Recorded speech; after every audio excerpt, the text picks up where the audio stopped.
Hello student, welcome to TNBC Study Planner. So இன்னைக்கு நம்ம science TNBCக்கு இருக்கக்கூடிய சயின்ஸ் டாபிக்ஸை டிஸ்கஸ் பண்ண போகிறோம். ஸோ சயின்ஸில் ஃபர்ஸ்ட் ஆஃப் ஆல் எடுத்துக்கிட்டிங்கன்னா மொத்தம் 3 டாபிக் இருக்குது. ஃபிசிக்ஸ், அதுக்கப்புறம் கெமிஸ்ட்ரி, பயாலஜி அப்படின்னு 3 கேட்டகரியாக பிரிச்சிருக்காங்க. அதில் நம்ம ஃபஸ்ட்டு இன்றைக்கி பார்க்க போகிறது எதுன்னு பார்த்தீங்கன்னா ஃபிசிக்ஸ், இயற்பியல் பார்க்க போகிறோம். ஓகேவா? ஸோ இயற்பியலில் பார்த்தீங்கன்னா சிலபஸில் இருக்கிற டாபிக்ஸை நமக்கு ஸ்கூல் புக்கோட கம்பேர் பண்ணி நம்ம சிலபஸில் இருக்கக்கூடியது எங்கெங்கெல்லாம் ஸ்கூல் புக்கில் இருக்கோ அதை நம்ம எடுத்து அதை நம்ம படிக்க போகிறோம். ஓகேவா? அதோட டிஸ்கஷன் தான் இப்போ இதில் இருக்க போகுது. ஸோ ஃபர்ஸ்ட் ஆஃப் ஆல் நம்ம ஃபிசிக்ஸ் எடுத்துக்கிறோம். ஓகேவா? ஓகே, ஸோ ஃபிசிக்ஸ் தான் இன்னைக்கு டிஸ்கஸ் பண்ண போகிறது. ஸோ ஃபிசிக்ஸில் ஃபர்ஸ்ட் ஆஃப் ஆல் எந்த யூனிட் எடுத்துக்க போகிறோம் அப்படின்னா நேச்சர் ஆஃப் யூனிவர்ஸ் அப்படிங்கிற யூனிட் எடுத்துக்க போகிறோம். ஸோ நேச்சர் ஆஃப் யூனிவர்ஸ் அப்படிங்கிற யூனிட் தான் உங்களுக்கு பார்த்தீங்கன்னா சிலபஸ்லேயே ஃபஸ்ட்டு வேர்டிங்ஸாக இருக்கும். ஸோ இந்த நேச்சர் ஆஃப் யூனிவர்ஸ் அப்படிங்கிற டாபிக் எப்படி கவர் பண்ணுறது அப்படின்னா நமக்கு ஸ்கூல் புக் தான் சோர்ஸ், சமச்சீர் நியூ புக் தான் சோர்ஸு. அந்த சமச்சீர் நியூ புக்ஸில் எங்கெங்கே அந்த நேச்சர் ஆஃப் யூனிவர்ஸ் ரிலேட்டடான யூனிட்ஸ் இருக்குது அப்படின்னு பார்க்குறோம். ஸோ அப்படி பார்க்குறப்ப நமக்கு 2 இடத்துல இருக்குது. ஸோ 8th ஸ்டாண்டர்ட் தேர்ட் டேர்மில் யூனிவர்ஸ் அண்ட் ஸ்பேஸ் சயின்ஸ் அப்படிங்கிற யூனிட்டும் 9th ஸ்டாண்டர்ட் தேர்ட் டேர்மில் யூனிவர்ஸ் அப்படிங்கிற யூனிட். ஸோ இந்த 2 யூனிட் வந்து நமக்கு ஸ்கூல் புக்கில் இருக்கக்கூடியது. ஸோ இது 2 யூனிட் நம்ம கவர் பண்ணிட்டோம்னா டாபிக், அதாவது சிலபஸில் இருக்கக்கூடிய அந்த நேச்சர் ஆஃப் யூனிவர்ஸ்ங்கிற டாப்பிக்கை நம்ம கம்ப்ளீட் பண்ணிடுறோம். ஓகேவா? ஸோ அதோட தமிழ் வெர்ஷன் பார்த்துருங்க. தமிழில் வந்து பார்த்தீங்கன்னா நேச்சர் ஆஃப் யூனிவர்ஸ் அப்படிங்கிறதுக்கு பேரண்டத்தின் இயல்பு அப்படின்னு பேர். ஸோ அது 8ஆம் வகுப்பு 3ஆம் பருவத்தில் அண்டமும் விண்வெளி அறிவியலும், 9ஆம் வகுப்பு 3ஆம் பருவத்தில் அண்டம் அப்படிங்கிற பேர்லையும் இருக்குது. ஓகேவா? ஸோ ஃபர்ஸ்ட் ஆஃப் ஆல் நம்ம 8th ஸ்டாண்டர்டில் இருக்கக்கூடிய அண்டம் விண்வெளி அறிவியலை பற்றி டிஸ்கஸ் பண்ண போகிறோம். அப்போ அதோட கண்டினியூஷனாக 9th ஸ்டாண்டர்ட் இருக்க அண்டம் இதை டிஸ்கஸ் பண்ண போகிறோம். ஸோ இதை வந்து நீங்கள் பார்த்தீங்கன்னா இப்போ இதோட டிஸ்கஷன் எப்படி இருக்கும் அப்படின்னா நீங்கள் ஸ்கூல் புக்கை எடுத்து போய் படிக்க போகிறீங்க. அது படிக்கிறதுக்கு உங்களுக்கு என்னென்ன டாப்பிக்லாம் இருக்குது, என்னென்ன இம்பார்ட்டன்ஸ் பாயிண்ட்ஸ் இருக்குது, எப்படி நீங்கள் நோட்ஸ் எடுக்கணும், என்னென்ன கான்செப்ட்லாம் நீங்கள் புரிஞ்சுக்கணும், இதுக்கு வந்து இந்த வீடியோ வந்து உங்களுக்கு ரொம்ப ஹெல்ப்ஃபுல்லாக இருக்கும். ஓகேவா? ஸோ நமக்கு இப்போ செஷனுக்குள்ளே போயிடலாம். ஸோ ஃபஸ்ட்டு பாருங்கள், நீங்கள் ஸ்கூல் புக்கில் 8th ஸ்டாண்டர்ட் தேர்ட் டேர்ம் எடுத்துட்டிங்கன்னா யூனிவர்ஸ் அண்ட் ஸ்பேஸ் சயின்ஸ் அப்படிங்கிற யூனிட் இருக்கும். அது எடுத்தோடனே இன்ட்ரோடக்ஷன் இருக்கும். ஸோ அந்த இன்ட்ரோடக்ஷனில் என்ன இருக்கும் அப்படின்னு பார்த்தீங்கன்னா உங்களுக்கு வந்து ஸ்பேஸ் யூனிவர்ஸ் பற்றி சொல்லியிருப்பாங்க. யூனிவர்ஸில் ஸ்பேஸ் சயின்ஸ் எந்த அளவுக்கு இன்வால்வ் ஆகிருக்கு. ஸோ யூனிவர்ஸ் அப்படிங்கிறது நம்ம நேச்சரில் இருக்கக்கூடியது. இதில் நம்ம ஹியூமன் சயின்ஸை வந்து நம்ம எப்படி அப்ளை பண்ணுறோம், எந்த அளவுக்கு வளர்ந்துருக்கோம், அதை பற்றின டிஸ்கஷன் தான் இருக்கும். அதில் முக்கியமாக பார்த்தீங்கன்னா ராக்கெட்டுகளை பற்றி இதில் ரொம்ப டிஸ்கஷனாக டீட்டெயிலாக கொடுத்துருப்பாங்க. ராக்கெட்டுகள் எப்படி உருவானுச்சு, அதை இப்போ வந்து பார்த்தீங்கன்னா அந்த ஸ்பேஸ் சயின்ஸ், அதாவது யூனிவர்ஸை ஆராய்ச்சி செய்கிறதுக்கு இந்த ராக்கெட்டுகளை ரொம்ப அதிக அளவு நம்ம உபயோகிக்கிறோம். ஸோ ரொம்ப முக்கியமாகவும் இருக்குது இந்த ராக்கெட்டுகளோட உபயோகம் வந்து. ஸோ அது வந்து பார்த்தீங்கன்னா இப்போ ராக்கெட்டுகள் என்னென்னலாம் எப்படிலாம் வந்து நமக்கு யூஸ் ஆகுது அதை பற்றின டிஸ்கஷன் தான் இதில் ஓரளவு இருக்க போகுது. ஸோ ராக்கெட் அப்படிங்கிறப்ப பார்த்தீங்கன்னா ராக்கெட் ஃபஸ்ட்டு எங்கே உருவானுச்சு. ஸோ இந்த ராக்கெட் பார்த்தீங்கன்னா ஃபஸ்ட்டு எங்கே கண்டுபிடிச்சாங்க அப்படின்னா சீனாவில் தான் கண்டுபிடிச்சாங்க. ஸோ சீனாவில் தான் இந்த ராக்கெட்டுகள் வந்து நார்மலாக கண்டுபிடிச்சாங்க. அது போரில் பயன்படுத்துறது கண்டுபிடிச்சாங்க. அதுக்கப்புறம் பார்த்தீங்கன்னா இப்போதைக்கு வந்து அந்த சீனாவில் கண்டுபிடிச்ச அந்த ராக்கெட் வந்து இப்போதைக்கு வந்து ஸ்பேஸில் வந்து நம்ம அதிக அளவு ரிசர்ச் பயன்பாட்டுக்கு யூஸ் பண்ணுறோம். ஸோ இதில் இருக்க டூயினோ ஃபேக்ட் ரொம்ப ரொம்ப முக்கியம். நீங்கள் ஸ்கூல் புக்கை கோத்ரூ பண்ணுறப்ப அந்த டூயினோ ஃபேக்ட் அப்படிங்கிறது ரொம்ப ரொம்ப முக்கியமானது. நீங்கள் எப்போ வந்து ஸ்கூல் புக்கை வந்து நீங்கள் எப்போ படித்தாலுமே நீங்கள் இம்பார்ட்டன்ட் பாயிண்ட்ஸ் எதுன்னு சொல்லிட்டு நீங்கள் பார்த்து எது கொஸ்டின் கேட்பாங்க அப்படிங்கிற தோரணையில் நீங்கள் அதை எடுத்து நோட்ஸ் எடுக்கிற மாதிரி இருக்கும். அதில் முக்கியமாக அந்த டூயினோ ஃபேக்ட் அப்படின்னு இருந்தாலும் அது எல்லாத்தையுமே நீங்கள் கம்ப்ளீட்டாக நோட்ஸ் எடுத்துடணும். ஏன் அப்படின்னு பார்த்தீங்கன்னா எக்ஸாம்ஸை பொறுத்த வரைக்கும் இந்த டூயினோ ஃபேக்ட்லேருந்து கம்பல்சரியாக ரிப்பீட்டடாக கொஸ்டின் வந்துகிட்டே இருக்கு. ஓகேவா? ஏன்னா அது ரொம்ப முக்கியமான ஃபேக்ட்ஸுவலாக கொடுத்துருப்பாங்க. ஸோ இதில் என்ன ஃபேக்ட்ஸுவல் கொடுத்துருக்காங்கன்னு பாருங்கள். சீனாவில் சுமார் 800 ஆண்டுகளுக்கு முன்பாக ராக்கெட்டுகள் கண்டுபிடிக்கப்பட்டுள்ளன. Rockets were invented in China more than 800 years ஆகும். ஸோ 800 ஆண்டுகளுக்கு முன்னாடி வந்து இந்த ராக்கெட்டுகள் வந்து கண்டுபிடிச்சாங்க. ஸோ ராக்கெட் அப்படிங்கிறது என்னன்னு பார்த்தீங்கன்னா மரக்குழாயில் வெடிமருந்து நிரப்பப்பட்டு ராக்கெட்டுகள் உருவாக்கப்பட்டன. ஸோ மரக்குழாய் எடுத்துட்டாங்க, அதில் வெடிமருந்து நிரப்பிட்டாங்க, அதில் தீ அம்புகள் வச்சிடுறாங்க, அதை வச்சு ராக்கெட்டுகள் உருவாக்குறாங்க. இதுக்கு அவங்க தீ அம்புகள் அப்படிங்கிற மாதிரியே என்ன சொல்லிடுறாங்க, பேர் கொடுத்துட்றாங்க. ஓகேவா? அதுக்கப்புறம் பார்த்தீங்கன்னா 1232 மங்கோலிய ராணுவ வீரர்களை வெற்றி கொள்வதற்காக சீனர்கள் இந்த தீ அம்புகளை பயன்படுத்தினாங்க. ஸோ தீ அம்புகள் அப்படின்னு சீனர்கள் சொல்லுவது ராக்கெட். இப்போ நம்ம ராக்கெட்னு சொல்றதா அவங்க தீ அம்புகள் அப்படின்னு சொல்றாங்க. இது 1232 அந்த மங்கோலிய போரை எதிர்த்து போரிடுறப்ப இதை பயன்படுத்தினாங்க. ஸோ இது வந்து ஹிஸ்டரியில் இருக்கக்கூடியது. ஸோ ராக்கெட்டுகள் உருவாக்கும் திறமையானது விரைவில் மத்திய கிழக்கு மற்றும் அரேபிய நாடுகளுக்கு பரவியது. அவர்கள் ராக்கெட்டை ஒரு போர்க்கருவியாக பயன்படுத்தினார். ஸோ அதுக்கப்புறம் கொஞ்சம் கொஞ்சமாக எங்கே ஆகுது அப்படின்னு பார்த்தீங்கன்னா ஈஸ்ட் யூரோப்புக்கும் மிடில் ஈஸ்ட் இந்த இடத்துலலாம் என்ன ஆகுது, அது ஸ்ப்ரெட் ஆகுது. ஓகேவா? The knowledge of making rockets soon spread to the Middle East and Europe where they were used as a weapon. So இது எல்லாமே அப்போ காலத்தில் என்னவா யூஸ் பண்ணிட்டு இருந்தாங்க அப்படின்னு பார்த்தீங்கன்னா ஒரு போர் கருவியாக தான் பயன்படுத்திட்டு இருந்தாங்க. ஸோ இந்த ஃபேக்ட்ஸ் தான் உங்களுக்கு முக்கியமாக அதில் இருக்கக்கூடியது. இப்போ வந்து பார்த்தீங்கன்னா நம்ம வந்து ராக்கெட்டை வந்து ஒரு போர் கருவியாக பயன்படுத்துறதை விட ஸ்பேஸ் ரிசர்ச்சுக்கு நம்ம ரொம்ப யூஸ் பண்ணுறோம். அதனால தான் இந்த யூனிட்ல வந்து ராக்கெட்டுகளை பற்றி கொஞ்சம் டீட்டெயில்டாகவே கொடுத்துருக்காங்க. ஸோ அடுத்த ஸ்லைடு போகிறேன். அடுத்து ஸோ அதுக்கப்புறம் பார்த்தீங்கன்னா ராக்கெட்டுகளை பற்றின ஒரு கன்ஸ்ட்ரக்ஷன் வியூ கொடுத்துருப்பாங்க. ராக்கெட்டு அதாவது இப்போ நம்ம ஏவுகணை அப்படின்னு சொல்கிறதுல வந்து அதுக்குள்ளே தான் நமக்கு வந்து சேட்டலைட் வச்சுருப்பாங்க. இப்போ நார்மலாக பார்த்தீங்கன்னா சேட்டலைட் அப்படிங்கிறது நம்மளுக்கு வந்து இப்போ ரொம்ப ரொம்ப யூஸ்ஃபுல்லாக இருக்குது. நம்ம யூஸ் பண்ணுற நெட்டு சரி, இன்டர்நெட் சரி, ஜிபிஎஸ் சரி, நம்ம டெக்னாலஜிக்கலாக யூஸ் பண்ணுற எல்லா விஷயங்களுக்கும் இந்த சேட்டலைட்டுங்கிறது ரொம்ப ரொம்ப முக்கியமாக இருக்குது. செயற்கைக்கோள் நம்ம பூமியை சுற்றி ஆராயிறதுக்கு, அதேமாரி மற்ற கிரகங்கள் மற்ற பிளானட்டை ஆராயிறதுக்கும் இந்த செயற்கைக்கோள் ரொம்ப முக்கியமாக இருக்குது. அந்த செயற்கைக்கோளை விண்ணில் வந்து ஏவுறதுக்கு வந்து முக்கியமாக பயன்படுறது வந்து இந்த ராக்கெட்டுகள் தான். ஸோ அந்த ராக்கெட்டுகளோட அமைப்பு எப்படி இருக்குது அதை பற்றின ஒரு கன்ஸ்ட்ரக்ஷன் வியூ தான் அதில் கொடுத்துருக்காங்க. இதை நல்லா கோத்ரூ பண்ணுங்க. ஃபர்ஸ்ட்டு கீழேருந்து பாருங்கள். கீழே வந்து பார்த்தீங்கன்னா ஃபின் துடுப்புகள் அப்படின்னு சொல்லுவாங்க. ஸோ துடுப்புகள் அப்படிங்கிறது மேலே வந்து போக போகுது. ஸோ அந்த கிராவிடேஷனல் ஃபோர்ஸ் எதிர்த்துக்கிட்டு போனோம் அப்படிங்கிறதுனால அந்த துடுப்புகள் இருக்குது. அதுக்கு மேலே நாசில்ஸ் இருக்கும். ஸோ நாசில்ஸ் அப்படிங்கிறது ஃபியூவலை இக்னைட் பண்ணுறதுக்கும் அதில் ஃபியூவலை சப்ளை பண்ணி அது மேலே போயிட்டு இருக்கிறதுக்கு எனர்ஜி கொடுக்கறதுக்காகவும் இருக்குது. அதுக்கு மேலே பார்த்தீங்கன்னா குழாய்கள் முனை, அதாவது நாசில் அப்படிங்கிறத குழாய் முனைன்னு சொல்லுவாங்க. அதுக்கப்புறம் ஆக்சிடைசர் இருக்குது. ஸோ எப்போவுமே பார்த்தீங்கன்னா ஒரு பொருள் எரியணும் அப்படின்னா கண்டிப்பாக ஆக்சிடைசர் அப்படிங்கிறது ரொம்ப ரொம்ப முக்கியம். ஸோ ஆக்சிடைசர் அப்படிங்கிறது ஒரு ஃபியூவல் வந்து ஆக்சிஜனை எடுத்துக்கிட்டு ஆக்சிடைசர் ஆனால் தான் அது எனர்ஜியாக கன்வெர்ட் ஆகும். ஸோ அதனால தான் அந்த ஆக்சிடைசர் செட்டப் பார்த்தீங்கன்னா ஒரு அதுக்கு கீழேருந்து மேலே பார்க்குறப்ப ஒரு 30% அளவுக்கு அது இருக்கும். அதுக்கப்புறம் அது ஒரு சப்போர்ட்டிங் ஃப்ரேம் இருக்குது. அதுக்கு மேலே ஃபியூவல் இருக்குது. ஸோ ஒரு சைடில் ஆக்சிடைசரும் இன்னொரு சைடில் பார்த்தீங்கன்னா எரிபொருள் ஃபியூவலும் இருக்குது. ஸோ இது ரெண்டையும் பயன்படுத்தி என்ன ஆகுது, அது எனர்ஜியை கொடுத்துக்கிட்டே இருக்கும். எனர்ஜி கொடுக்க அது மேலே லிஃப்ட் ஆகிட்டே இருக்கும். ஸோ அதுக்கப்புறம் பார்த்தீங்கன்னா வழிகாட்டும் அமைப்பு, கைடன்ஸ் சிஸ்டம், அப்புறம் பேலோட் சிஸ்டம். ஸோ பேலோட் சிஸ்டத்தில் தான் நம்ம என்ன பண்ணுவாங்க பார்த்தீங்கன்னா நமக்கு தேவையான அந்த சேட்டலைட்டு என்ன இருக்கணுமோ அதை வச்சுருப்பாங்க. இது பர்டிகுலராக எங்கே போகணும் அப்படிங்கிறத கைட் பண்ணுறதுக்கு அந்த கைடன்ஸ் சிஸ்டம் இது இருக்கும். ஸோ இந்த சிஸ்டத்தை வந்து எக்ஸ்டர்னலாக ஒரு சோர்ஸ் வச்சு அவங்க கண்ட்ரோல் பண்ணிப்பாங்க. கண்ட்ரோல் பண்ணி கரெக்டாக அது ட்ராவல் ஆகி மேலே போயிட்டு லிஃப்ட் ஆகிறதுக்கு இருக்கும். ஸோ நார்மலாக பார்த்தீங்கன்னா நீங்கள் இந்த ராக்கெட் பறக்க பார்த்தீங்கன்னா ஒவ்வொரு ஸ்டேஜ்ல என்னன்னு பார்த்தீங்கன்னா ஒவ்வொரு பார்ட்டாக அது வந்து விழுந்துக்கிட்டே வரும். ஸோ ஒவ்வொரு பார்ட்டாக எரிஞ்சு அது விழுந்துக்கிட்டே இருக்கிறப்ப கடைசி அந்த பேலோடு சிஸ்டம் மட்டும் மேலே போயிட்டு எந்த இடத்துல போய் அது லே ஆஃப் ஆகணுமோ அங்கே போய் லே ஆஃப் ஆகும். ஓகேவா? ஸோ இந்த கன்ஸ்ட்ரக்ஷன் வியூ நீங்கள் புக்கில் பார்த்தீங்கன்னா டீட்டெயில்டாக இருக்கும். அதை ப்ராப்பராக நீங்கள் நோட்ஸ் எடுத்துக்கங்க. அடுத்து பார்ப்போம். ஸோ அதுக்கப்புறம் பார்த்தீங்கன்னா அந்த கன்ஸ்ட்ரக்ஷனை பற்றின ஒரு டீட்டெயில்ஸ்லாம் கொடுத்துருப்பாங்க. இப்போ நான் சொன்னது தான் இங்கே கொஞ்சம் வேடிங்ஸில் நீங்கள் பார்ப்பீங்க. ஸ்ட்ரக்சரல் சிஸ்டம்னா என்ன, ஸ்ட்ரக்சர்ஸ்னா சப்போர்ட்டிங் சிஸ்டம் இதெல்லாம் இருக்கும். அப்புறம் பிளேலோடு சிஸ்டம் எதுக்கு யூஸ் பண்ணுறோம், கைடன்ஸ் சிஸ்டம் எதுக்கு யூஸ் பண்ணுறோம், வழிகாட்டு அமைப்பு, அப்புறம் ப்ரொபல்ஷன் உந்து விசை அமைப்பு எதுக்கு பயன்படுது. ஸோ இந்த மாதிரியான அந்த ராக்கெட்டோட கன்ஸ்ட்ரக்ஷன் ஃபுல்லாகவுமே இந்த 4 டாபிக் உள்ள கவர் ஆகிடும். இதை நீங்கள் பார்த்து அதில் முக்கியமான பாயிண்ட்ஸ் மட்டும் எடுத்துக்கணும். மேக்ஸிமம் பார்த்தீங்கன்னா இதில் வந்து ஃபேக்சுவல் இன்ஃபர்மேஷன் அப்படிங்கிறது ரொம்ப ரொம்ப கம்மியாக தான் இருக்கும். நீங்கள் கான்செப்ட் வந்து புரிஞ்சுக்கணும்.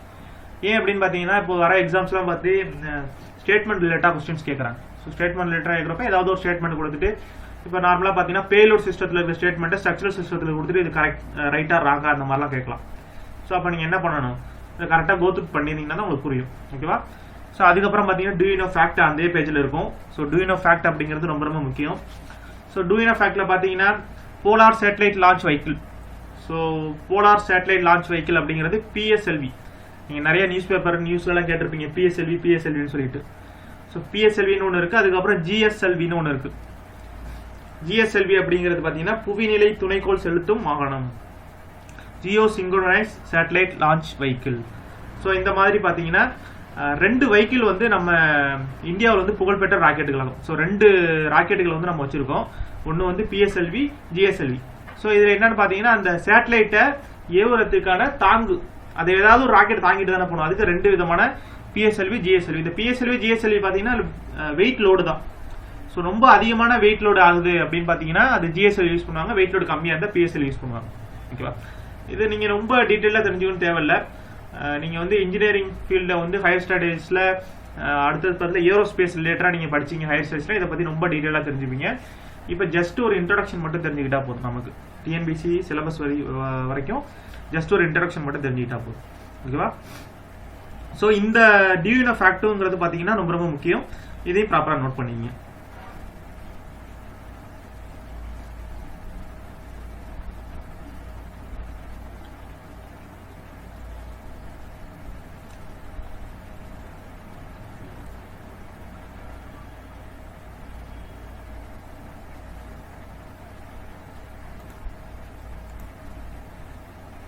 ஸோ அடுத்து பார்த்தீங்கன்னா டைப் ஆஃப் ப்ரொப்பலண்ட் அப்படின்றது. ஸோ ப்ரொப்பலண்ட் அப்படிங்கிறது பார்த்தீங்கன்னா அந்த எரிபொருள்கள்.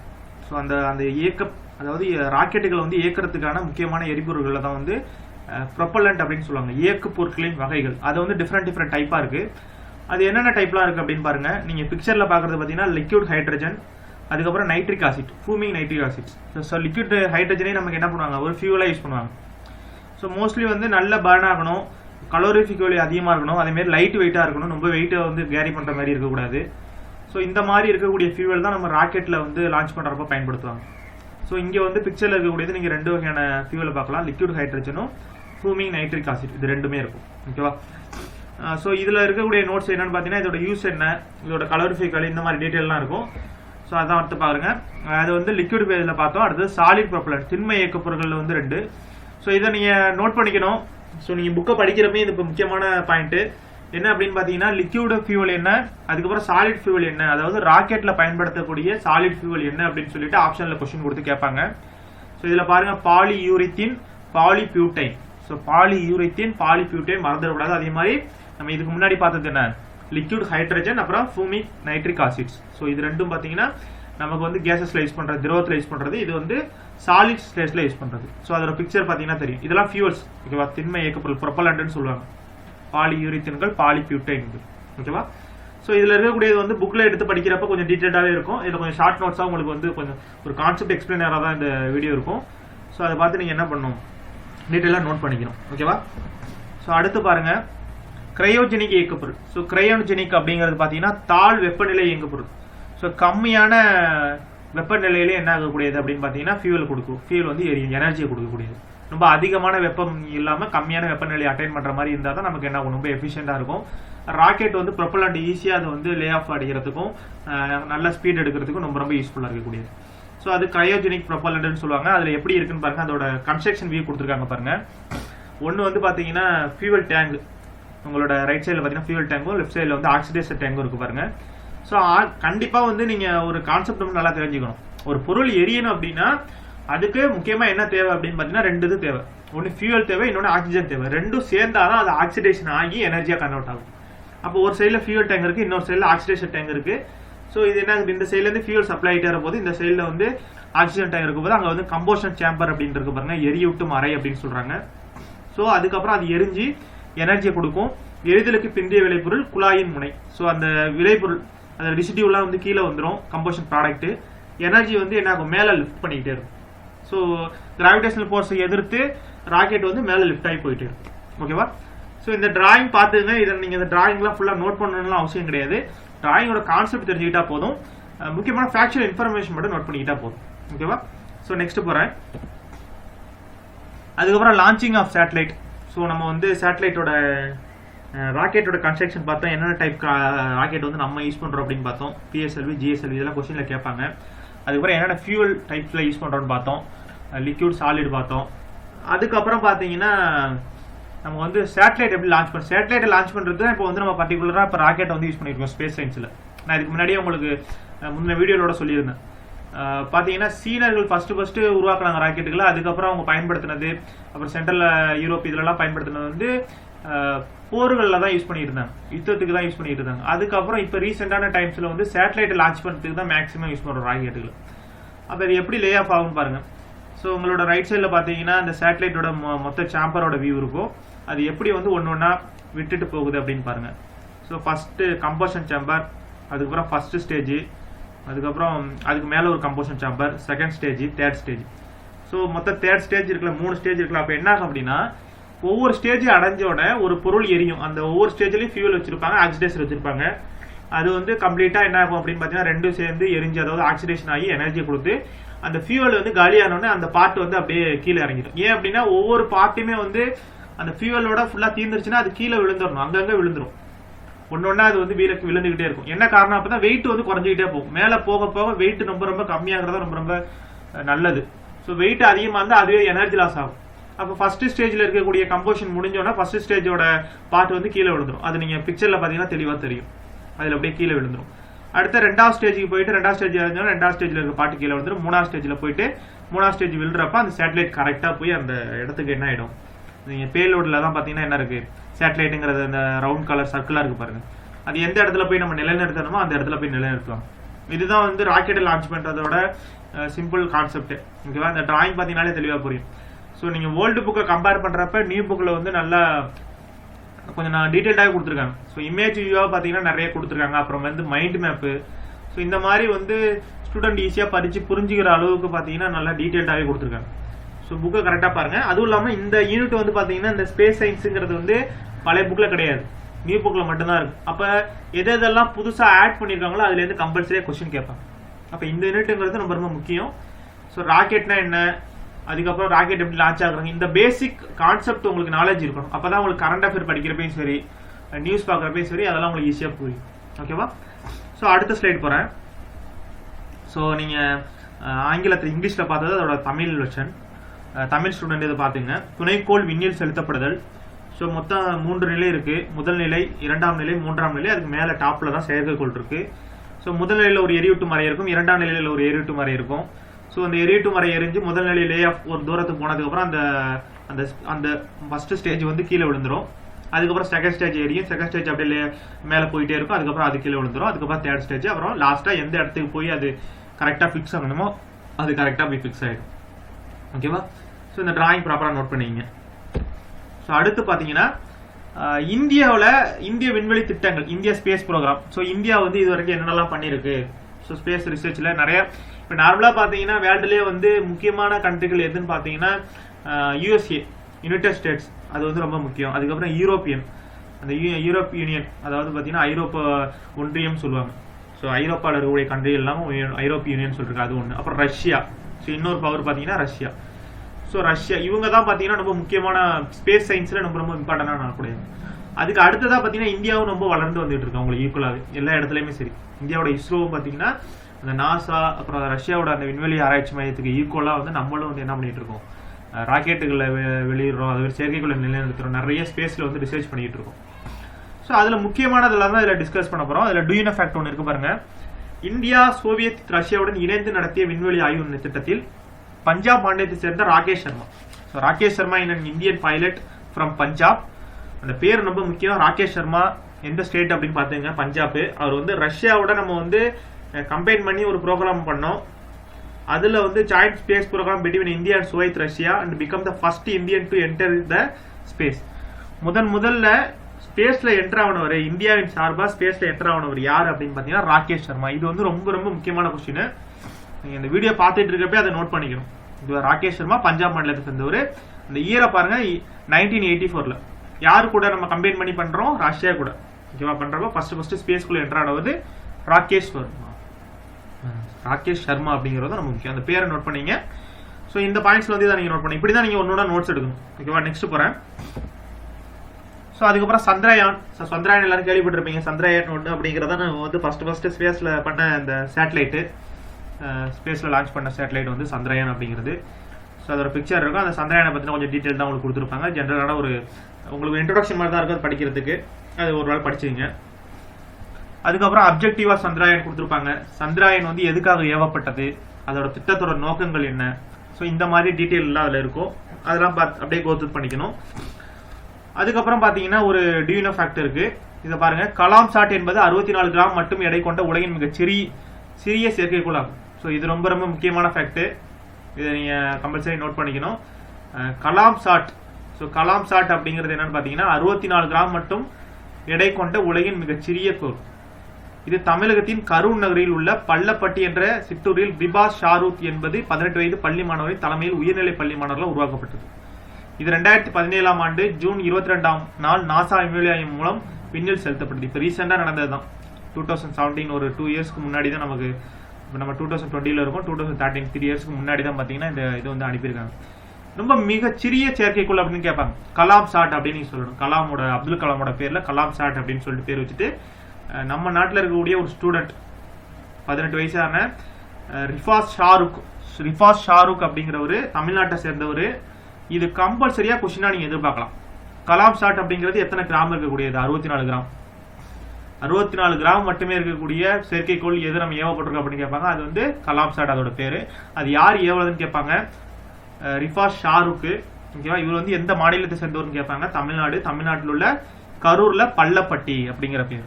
ஓகேவா? இது வந்து நாசா மூலமா செலுத்தப்பட்டது. இஸ்ரோ மூலமா கிடையாது, நாசாவின் மூலமா செலுத்தப்பட்டது. ஓகேவா? ஸோ இந்த பாயிண்ட் வந்து ரொம்ப ரொம்ப முக்கியம். இந்த டியூனோ ஃபேக்ட் இப்போ நம்ம பார்த்த டியூனோ ஃபேக்ட்ல இது ரொம்ப ரொம்ப இம்பார்ட்டன்ட். ரொம்ப பொட்டன்ஷியலான கொஸ்டின். இப்போ ரீசெண்டாக வர எக்ஸாம்ஸ்ல வந்து கண்டிப்பாக கேட்கறதுக்கு நிறைய சான்சஸ் இருக்கு. ஓகேவா? இதை நோட் பண்ணிங்க.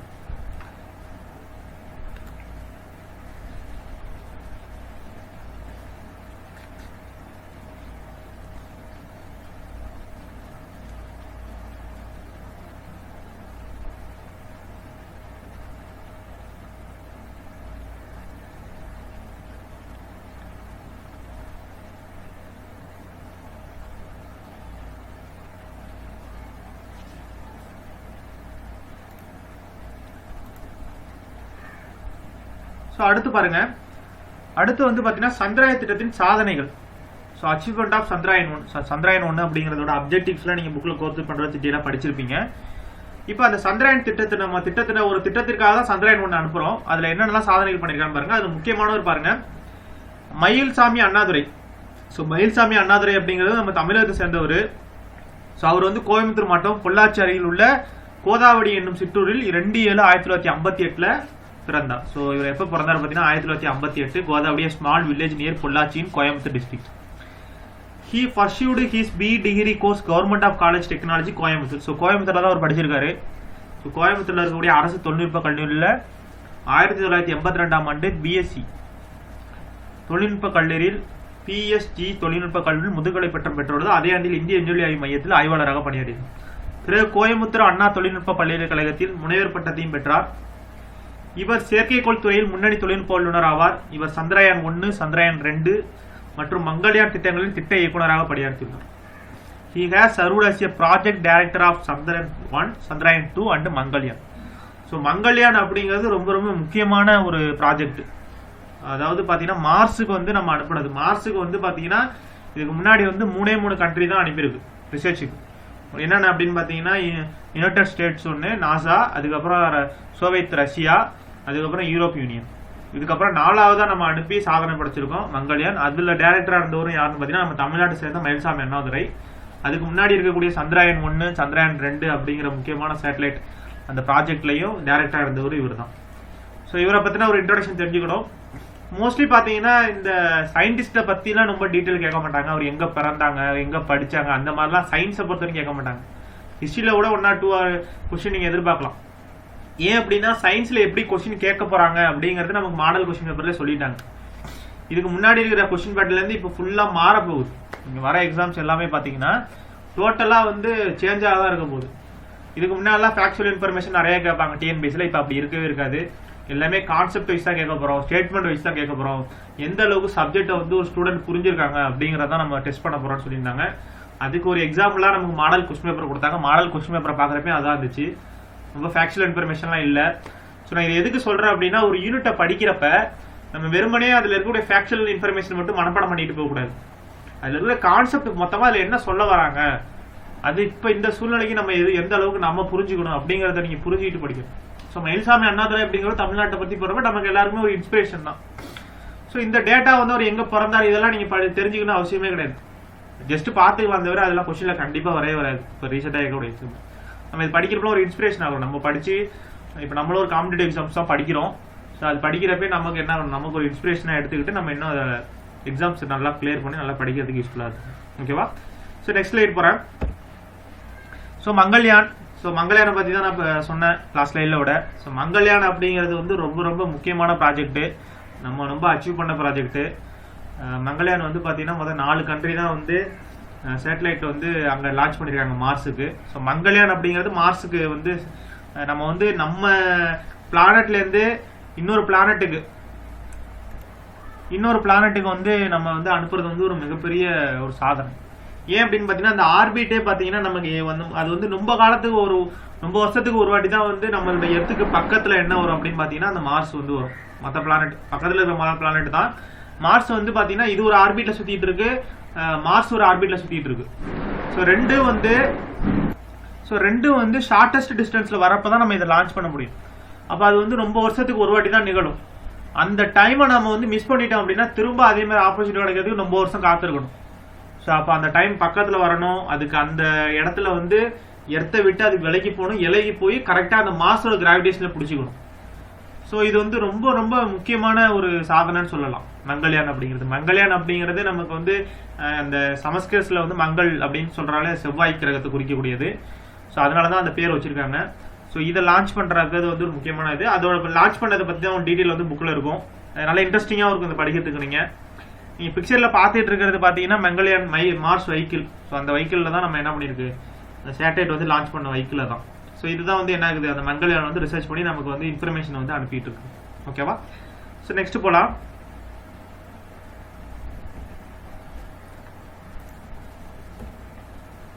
ஸோ அதுக்கப்புறம் பார்த்தீங்கன்னா மோர் டு நோ, மேலும் அறிந்து கொள்க. ஸோ அதில் ஒரு முக்கியமான ஃபேக்ட்ஸ் கொடுத்துருக்காங்க பாருங்க. மார்ஸை பற்றி தான் சொல்லியிருக்காங்க. சூரியனிலிருந்து 4வது அமைந்த கோள் செவ்வாய் ஆகும். இது சூரிய குடும்பத்தில் உள்ள 2வது சிறிய கோள் ஆகும். இதன் சிவப்பு நிறத்தின் காரணமாக இது சிவப்பு கோள் என்று அழைக்கப்படுகிறது. ஸோ மார்ஸ் அப்படிங்கிறது 4th பிளானட்டு. அதாவது பார்த்தீங்கன்னா எர்த்துக்கு அடியில் இருக்கக்கூடிய மார்ஸுங்கிறது 4th பிளானட்டு. இதனாலேயே இன்னர் பிளானட்னு சொல்லுவாங்க. அப்படி இல்லைன்னா என்ன சொல்லுவாங்க, சாலிட் பிளானட்னு சொல்லுவாங்க. எதனால? மெர்க்குரி, வீனஸ், எர்த்து, அதுக்கப்புறம் மார்ஸ், இது 4ஐயும் சேர்த்து. ஸோ 4வது இருக்கக்கூடியது செகண்ட் ஸ்மாலஸ்ட் பிளானட். அப்போ செகண்ட் ஸ்மாலஸ்ட் பிளானட்னா என்ன அர்த்தம்? பூமியை விட சின்ன கோள். ஸோ இருக்கிறதே ரொம்ப ஸ்மாலஸ்ட் பிளானட் எதுன்னு பார்த்தீங்கன்னா மெர்க்குரி. மெர்க்குரிக்கு அடுத்து ஸ்மாலஸ்ட் பிளானட் எது அப்படின்னு பார்த்தீங்கன்னா அந்த மார்ஸ். ஸோ இது வந்து ரெட் கலரில் இருக்கு, ரெட் பிளானட் சொல்றாங்க. Of its reddish colour, iron oxide present the surface also its dusty atmosphere gives the reddish colour to the planet. So இது வந்து சிவப்பு நிறமா இருக்கிறதுக்கு காரணம் அதோட மேற்பரப்புல அயன் ஆக்சைடு வந்து ரொம்ப அதிகமாக காணப்படுது, அதனால தான் இது சிவப்பு நிறமா இருக்கு. அதுக்கப்புறம் இருக்கக்கூடிய பாயிண்ட் பாருங்க. இது தன் அச்சில் 24 மணி 37 நிமிடங்கள் தன்னைத்தானே சுற்றி வருகிறது. மேலும் 680 நாட்களுக்கு ஒரு முறை சூரியனையும் சுற்றி வருகிறது. ஸோ நம்மளோட எர்த்து சுற்றுறது தெரியும் உங்களுக்கு 24 மணி நேரம். அதுக்கப்புறம் சன்னை சுற்றுறது வந்து 365 நாள். ஸோ அதோட கம்பேர் பண்ணுறப்ப இது 24, 34 நிமிடம் 684 நாட்கள் வந்து சூரியனை சுற்றுறதுக்கு ஒரு எடுத்துக்கிறது. இதன் சுற்றுக்காலம் மற்றும் காலநிலை ஆகியவை பூமியை ஒத்திருப்பதால் வானியாளர்கள் செவ்வாய்க்கோள் பற்றிய ஆய்வில் அதிகம் ஆர்வம் காட்டி வருகின்றனர். எனவே அவர்கள் செவ்வாயின் மேற்பரப்பு காலநிலை மற்றும் புவியியல் குறித்த ஆய்வுகளை மேற்கொள்வதற்காக பல்வேறு மனிதரற்ற விண்கலங்களை அனுப்பி வைக்கின்றனர். So they have sent many unnamed spacecraft to study the planet's surface, climate and geology. So நமக்கு வந்து பார்த்தீங்கன்னா இதுக்கு என்ன ஒரு நோக்கம், இன்டென்ஷன் என்ன அப்படின்னா பூமிக்கு பக்கத்தில் இருக்கக்கூடியது ஒன்று, பூமியை மாதிரியே இருக்கக்கூடியது, நிறைய ஃபியூச்சர் வந்து பூமியோட ஒத்து இருக்கு. ஸோ அங்கே வந்து உயிரினங்கள் வாழ முடியுமா, இதுக்கு முன்னாடி உயிரினங்கள் வாழ்ந்துருக்கா, அதில் என்னென்ன வளங்கள்லாம் இருக்குது, இதெல்லாம் ஆராய்ச்சி பண்ணக்கூடியது நமக்கு ரொம்ப அவசியமாக இருக்குது. இப்போ அதில் நிறைய ஏதாவது நமக்கு வளங்கள் இல்லை உயிரினங்கள் வாழ முடியும் இந்த மாதிரி இருந்துச்சுன்னா நம்ம என்ன பண்ணலாம், நம்மளோட எர்த்து மாதிரி இன்னொன்று நம்ம வந்து அதில் இருக்கிறதுக்கு வாய்ப்பு இருக்கானுங்கிறத ரிசர்ச் பண்ணுறாங்க. ஸோ அதனால ரொம்ப காலமாகவே இந்த மார்ஸில் ரிசர்ச் பண்ணுறதுல நம்ம ஸ்பேஸ் சயின்ஸில் சயின்டிஸ்ட்லாம் வந்து ரொம்பவே ஆவல் கொண்டிருக்காங்க. அதோட இதுதான் நம்ம மங்கள்யான் அனுப்புறதையும் பார்க்கணும். ஓகேவா? இந்த பாயிண்ட்ல வந்து பார்த்தீங்கன்னா உங்களுக்கு வந்து மார்ஸை பற்றின டீட்டெயில் கொஞ்சம் எலாபரேட்டாக கொடுத்துருக்காங்க. மங்கள்யான் படிக்கிறப்ப அந்த மார்ஸோட டீட்டெயில் நீங்கள் டீட்டெயிலாக நோட் பண்ணிக்கிறோம். ஓகேவா? இது ரொம்ப யூஸ்ஃபுல்லாக இருக்கும். ஸோ அடுத்த ஸ்லைட் பாருங்க. Objective of Mangalyaan. So Mangalyaan அனுப்புறதுக்கான நோக்கங்கள் என்ன அப்படின்னு பார்க்குறாங்க. முக்கியமாக நீங்கள் இதில் புரிஞ்சிக்கக்கூடிய பாயிண்ட் என்ன அப்படின்னு பார்த்தீங்கன்னா மங்கள்யான் அப்படிங்கிறது வந்து அதில் எந்த விதமான மனிதர்களும் போல. ஸோ இது வரைக்கும் மார்ஸுக்கு அனுப்பின எல்லா சேட்டலைட் பார்த்தீங்கன்னா விண்கலங்கள், நம்ம இந்தியா அனுப்பணும் சரி, மற்ற கண்ட்ரிகள் அனுப்பணும் சரி, எதுலையுமே வந்து ஹியூமன்ஸ் கிடையாது, ஆள் இல்லாத விண்கலங்களை தான் அனுப்புகிறாங்க. அது வந்து அங்கே ஃபோட்டோவை எடுத்து நமக்கு வந்து அனுப்புது. ஸோ மார்ஸில் எடுத்த ஃபோட்டோஸ்லாம் பாருங்கள், மங்கள்யான் படங்கள். ஸோ எப்போதுமே இந்த டாப்பிக்லாம் படிக்கிறப்ப நல்லா இன்ட்ரெஸ்டிங்காகவும் இருக்கும் உங்களுக்கு படிக்கிறதுக்கு. ஸோ அதில் பார்த்தீங்கன்னா தெரியும், நீங்கள் சில நெட்லலாம் கூட பார்த்தீங்கன்னாவே உங்களுக்கு நிறைய விஷயங்கள் தெரிஞ்சிருக்கும். நிறைய மார்ஸில் வந்து பார்த்தீங்கன்னா ஹியூமன்கள் வாழ்ந்ததுக்கான இதெல்லாம் இருக்குது அப்படிங்கிற மாதிரி சில இதெல்லாம் ரூமர்ஸ் இதெல்லாம் இருக்கும். அதெல்லாம் என்ன ரிசர்ச் போயிட்டு இருக்கு, இன்னும் கரெக்டான ஒரு வியூ கிடைக்கல. ஓகேவா? ஸோ அதாவது இந்த பிக்சரில் இருக்கும். ஸோ அதுக்கப்புறம் சந்திரயான் 2. ஸோ சந்திரயான் 2 அப்படிங்கிறது வந்து ரொம்ப ரொம்ப முக்கியமான ஒரு சேட்டலைட் நமக்கு. அதில் வந்து ஆர்பிட்டர், லேண்டர், ரோவர், இந்த மாதிரி ஒரு அதில் சந்திரயானில் முன்னக்கூடிய இருக்கக்கூடியது. நீங்கள் இதில் பார்த்தீங்கன்னா விக்ரம் லேண்டரை தான் நம்ம இதில் பார்க்குறோம். ஸோ லேண்டரில் விக்ரம் லேண்டர் நம்ம ஒரு லேண்டருக்குமே ஒரு சேட்டலைட்டுமே ஒரு பேர் வச்சிருப்போம். இதில் விக்ரம் லேண்டர் அப்படிங்கிறவர். ஸோ விக்ரம் லேண்டர்லேருந்து அந்த சேட்டலைட் வந்து லான்ச் ஆகி கீழே இறங்குது பாருங்க. ஸோ அதோட வியூவை நீங்கள் பார்ப்பீங்க. ஓகேவா?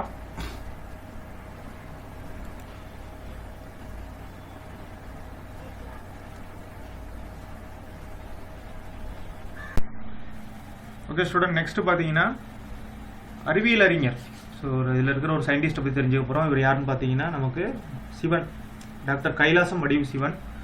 ஸோ இவரை பற்றின ஒரு ஃபேக்சுவல் கொடுத்துருக்காங்க. அவர் எங்கே பிறந்தார், அவர் எங்கே படித்தார், அந்த டீட்டெயில் இருக்கு உங்களுக்கு பாருங்கள். ஸோ வானூர்தி பொறியியல் இளங்கலை பட்டத்தை 1980ஆம் ஆண்டு சென்னை தொழில்நுட்ப நிறுவனத்தில் பெற்றார். ஸோ இதில் முக்கியமான பாயிண்ட் நீங்கள் நோட் பண்ண வேண்டியது என்னன்னு பார்த்தீங்கன்னா, இவர் வந்து ராக்கெட் மனிதர் அப்படின்னு சொல்கிறாங்க. ஸோ ராக்கெட் அந்த கிரையோஜெனிக் கேந்திர தொழில்நுட்ப மேம்பாட்டுக்கு வந்து இவர் ஒரு சிறந்த பங்களிப்பு கொடுத்தாரு. ஸோ அதனால இவர் யாருன்னு சொல்கிறாங்க, ராக்கெட் மேன் அப்படின்னு சொல்கிறாங்க. For the significant contribution of development of cryogenic engine for the Indian space program. So இந்த பாயிண்ட்ஸ் தான் நீங்கள் இதில் நோட் பண்ணுற மாதிரி இருக்கும். நெக்ஸ்ட் போகிறேன். ஸோ நெக்ஸ்ட்டு ஸோ அதுக்கப்புறம் இன்னொரு மோர் டு நோ ஃபேக்ட் ஒன்று கொடுத்துருப்பாங்க. இதை நீங்கள் நோட் பண்ணுற மாதிரி இருக்கும். ஸோ என்ன சொல்கிறாங்க அப்படின்னு பார்த்தீங்கன்னா, இயற்கையில் பூமிக்கென உள்ள ஒரே துணைக்கோள் சந்திரன் ஆகும். இது பூமியிலிருந்து சுமார் 3,84,400 கிலோமீட்டர் தொலைவில் உள்ளது. இதனோட விட்டம் வந்து பார்த்தீங்கன்னா 3,474 கிலோமீட்டர் ஆகும். ஸோ சந்திரன் வளிமண்டலம் இல்லை, சந்திரன் தாமாக ஒளிர்வதும் இல்லை. சூரியனிலிருந்து வரும் ஒளிக்கதிர்களை எதிரொலிக்கிறது. இது தன்னை சுற்றி வர எடுத்துக்கொள்ளும் நேரமும் இது பூமியை சுற்றி வர எடுத்துக்கொள்ளும் நேரமும் சமமாக இருப்பதால் நாம் எப்போதும் சந்திரனை ஒரு பகுதியை பார்த்து வருகிறோம். ஸோ நம்மள பார்த்தீங்கன்னா நமக்கு பூமியை சுற்றி ஒரே ஒரு சேட்டலைட் மட்டும்தான் இருக்குது. ஸோ அந்த சேட்டலைட்டோட டீட்டெயில் தான் அதில் கொடுத்துருக்காங்க. இதில் இருக்கிற ஒரு நோட்ஸை நீங்கள் பார்த்து எழுதிக்கணும். ஸோ அடுத்து பார்த்தீங்கன்னா நாசா. ஸோ நாசாவை பற்றின ஒரு டீட்டெயில் வந்து உங்களுக்கு ஸ்கூல் புக்கில் கொடுத்துருப்பாங்க. நாசா அப்படிங்கிறது பார்த்தீங்கன்னா national aeronautic and space administration. இது வந்து யுஎஸ்ஏ, யுனைடெட் ஸ்டேட்ஸ் அமெரிக்காவை வந்து பேஸ் பண்ணி அது இயங்கிட்டு வருது. அதில் அப்போலோ மிஷன், அப்போலோ விண்வெளி திட்டங்கள் அப்படிங்கிறது ரொம்ப முக்கியமான திட்டங்கள். ஸோ இதை பற்றின ஒரு பேசிக் இன்ட்ரோடக்ஷன் உங்களுக்கு புக்கில் இருக்கும். நீங்கள் அதை அப்படியே கோத்ரூ பண்ணிக்கணும். அதுக்கப்புறம் டூயிங் அ ஃபேக்ட் தான் நமக்கு ரொம்ப முக்கியம். ஸோ டூயிங் அ ஃபேக்டில் பார்த்தீங்கன்னா, சந்திரனில் தரையிறங்கிய அப்போலோ 11 விண்கலத்தில் பயணித்த நீல் ஆம்ஸ்ட்ராங், புல் ஆல்ட்ரின் மற்றும் மைக்கேல் காலிங்ஸ் குழுவினர். ஸோ இவங்க தான் பார்த்தீங்கன்னா விண்கலத்தில் பயணித்த அந்த அப்போலோ 11 தான் ரொம்ப முக்கியமான விண்கலம். ஸோ அந்த விண்கலத்தில் யாரெல்லாம் பயணிச்சாங்க அப்படிங்கிற மாதிரி கொஸ்டின் கேட்பாங்க. அதில் வந்து நீல் ஆம்ஸ்ட்ராங்கிறவங்க ரொம்ப ரொம்ப முக்கியமான ஆள். அப்புறம் புஷ் ஆல்ட்ரின், அதுக்கப்புறம் மைக்கேல் காலிங்ஸ் அப்படிங்கிறவங்க ரொம்ப முக்கியமானவங்க. இதை நோட் பண்ணிங்க. அப்புறம் NASA work with ISRO. So NASA வந்து பார்த்தீங்கன்னா இஸ்ரோவோட சேர்ந்து ஒரு ஒர்க் பண்ணுச்சு. அதில் வந்து நம்மளோட கல்பனா சாவ்லா வந்து போனாங்க, இந்தியா வம்சாவளியை சேர்ந்தவங்க. So work of Indians at NASA. So நாசாவில் வந்து பார்த்தீங்கன்னா அந்த ரிசர்ச் நடக்கிறப்ப இந்தியர்களும் அதுலேருந்து சில பேர் இருப்பாங்க. அதில் முக்கியமான ஆள் யாருன்னு பார்த்தீங்கன்னா கல்பனா சாவ்லா. ஸோ கல்பனா சாவ்லாங்கிறவங்க ரொம்ப முக்கியமான ஆள். இதில் இருக்கக்கூடிய டீட்டெயில், கல்பனா சாவ்லா பார்த்தீங்கன்னா சில டீட்டெயில்ஸ்லாம் இருக்கும் புக்கில். நீங்கள் அதெல்லாம் கொஞ்சம் படிச்சுக்கிற மாதிரி இருக்கணும். அடுத்து கல்பனா சாவ்லா பார்த்தீங்கன்னா ஒரு டூயிங் ஆஃப் ஃபேக்ட் ஒன்று கொடுத்துருக்காங்க பாருங்கள். கல்பனா சாவ்லா விண்வெளியில் பூமியின் 252 சுற்று வட்டப்பாதையில் 10.4 மில்லியன் மைல்கள் பயணம் செய்துள்ளார். மேலும் 372 மணி நேரத்திற்கும் மேலாக விண்வெளியில் தங்கி இருந்துள்ளார். ஸோ அவங்க வந்து பார்த்தீங்கன்னா விண்வெளி பயணத்துக்கு திரும்பி வரப்ப இறந்துட்டாங்க. ஸோ அதே சமயத்தில் பார்த்தீங்கன்னா அவங்க எவ்வளோ நாள் இருந்தாங்க அப்படின்னு பார்த்தீங்கன்னா 372 மணி நேரம் அவங்க வந்து ஸ்பேஸில் இருந்திருக்காங்க. ஸோ 10.4 மில்லியன் மைல்கள் பயணம் செய்திருக்காங்க. இது வந்து ஒரு அச்சீவ்மெண்ட், இவர் உங்களோட அச்சீவ்மெண்ட். ஸோ இந்த ஃபேக்டை நோட் பண்ணிக்கணும் கல்பனா சாவ்லா. ஸோ அடுத்து பார்த்தீங்கன்னா சுனிதா வில்லியம்ஸ். ஸோ சுனிதா வில்லியம்ங்கிறவங்களும் ரொம்ப முக்கியமான ஆள். ஸோ அவங்களும் கல்பனா சாவ்லா மாதிரி உள்ள இந்திய வம்சாவளியை சேர்ந்தவங்க தான். நாசாவின் மூலயமா வந்து ஸ்பேஸ்க்கு வந்து போயிருக்காங்க. ஸோ இவங்களை பற்றின டீட்டெயில்ஸ்லாம் கொஞ்சம் இருக்கும், அதெல்லாம் பார்த்து நீங்கள் நோட்ஸ் எடுத்துக்கணும். அடுத்து பார்த்தீங்கன்னா நம்ம இதுக்கு முன்னாடி வரைக்கும் பார்த்தீங்கன்னா நம்ம வந்து 8th ஸ்டாண்டர்ட் அந்த ஸ்பேஸ் யூனிவர்ஸ் அண்ட் ஸ்பேஸ் சயின்ஸில் இருக்கக்கூடிய அந்த நேச்சர் ஆஃப் யூனிவர்ஸ்ங்கிற டாப்பிக்கில் இருக்கக்கூடிய 8th ஸ்டாண்டர்டை முடிச்சிட்டோம்.